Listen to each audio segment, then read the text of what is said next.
Parce que la fille de son premier amour avait été enfermée dans la voiture et avait succombé à un coup de chaleur, mon père, dans un accès de rage irrationnel, m'a attachée et enfermée dans le coffre de sa voiture. Ses yeux, dénués de toute pitié, se sont posés sur moi avec un dégoût palpable. Je n'ai pas de fille aussi vile que toi, m'a-t-il lancé.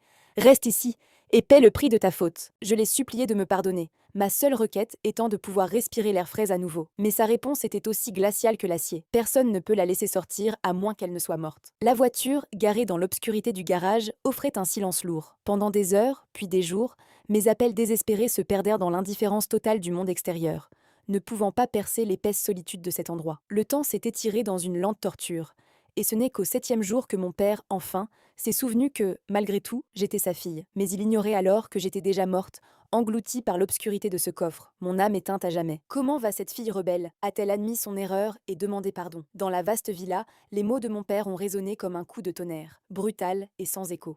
Benjamin, le majordome, a répondu d'une voix tremblante: Monsieur, elle est toujours dans le coffre de la voiture et n'en est pas sortie. Le bout des doigts de mon père, qui tenait son cigare, a fait un léger mouvement de recul avant de retrouver sa position habituelle. D'habitude, je la gâte trop, c'est pour ça qu'elle n'a aucune morale. Elle a eu l'audace d'enfermer Sophie dans la voiture, et il est grand temps qu'elle paye pour son erreur. Benjamin, toujours plus sensible à la situation, a protesté faiblement, mais il fait plus de 40 degrés dehors, et dans la voiture, c'est une chaleur insupportable, elle risque. Risque quoi? L'a interrompu mon père d'une voix glacée. Elle doit savoir ce que ça fait. Une fois qu'elle aura expérimenté ce qu'est un coup de chaleur, elle ne recommencera pas à maltraiter Sophie. Sa voix, dénuée de compassion, trahissait une froide indifférence envers ma souffrance.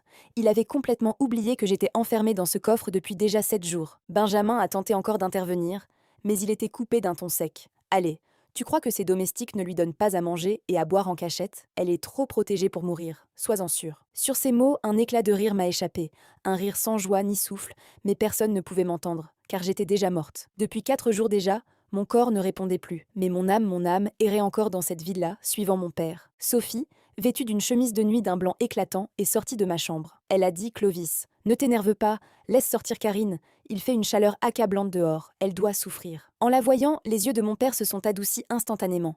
Une lueur d'affection qu'il n'avait jamais eue pour moi a traversé son regard. Sophie s'est approchée, s'est assise près de mon père, toute délicatesse, semblant incarner la pureté, comme une fleur de jasmin. Elle mérite d'être punie pour t'avoir enfermée dans cette voiture et t'avoir fait perdre connaissance sous l'effet du soleil. Les mots de mon père étaient froids, distants. Lorsqu'il évoquait mon nom, il semblait parler d'une étrangère, d'une ennemie. Pourquoi ne me reconnaissait-il pas comme sa fille? Benjamin, quant à lui, s'est dirigé vers la cuisine murmurant, presque pour lui-même aïe, au lieu d'aimer sa propre fille. Il préfère aimer celle d'un autre. Clovis, tu es si gentil. Si seulement tu étais mon vrai père. Sophie s'est étouffée légèrement, posant sa tête sur l'épaule de mon père,